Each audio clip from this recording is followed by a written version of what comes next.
প্রকার অশান্তি হোক না কেন, যখন কোরআনুল কারীম বুকের মধ্যে জড়ায়া ধরা হয়, সঙ্গে সঙ্গে আল্লাহ পাক ওই বান্দাকে এত সুন্দর একটি প্রশান্তি শান্তির মধ্যে ফিরে আনে।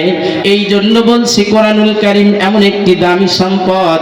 এই কোরআনুল কারীম যখন যার সঙ্গে লাগে সেই ব্যক্তি কি হয়ে যায়? ওই ব্যক্তি দামি হয়ে যায়। যেমন কোরআনুল কারীম যেই রিহানের উপরে রাখা হয়, যেই কাঠের উপরে রাখা হয়, সেই কাঠটি কত টাকা দাম জোরে বলেন? হয়তো 50 টাকা অথবা 100 টাকা। যেই কাঠের উপরে রাখলে, যেই কাঠ এত দামি দামি জিনিস তৈরি করা হয়, এত দামি দামি জিনিস তৈরি করার পরেও ওই জিনিস কি হয় না? দামি হয় না। কিন্তু মানুষের পাও লাগলেও সেই জিনিসের উপরে চুমা খায় কিনা জোরে বলেন?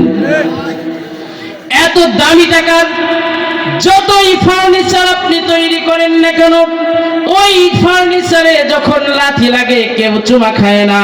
কিন্তু অল্প টাকা দামের কাঠ অথবা অল্প টাকা দামের প্লাস্টিক যখন কোরআনের সঙ্গে লেগে যায়, কোরআনের সাথে লাগার কারণে ওই কাঠটা কি হয়ে যায়? দামি হয়ে যায়।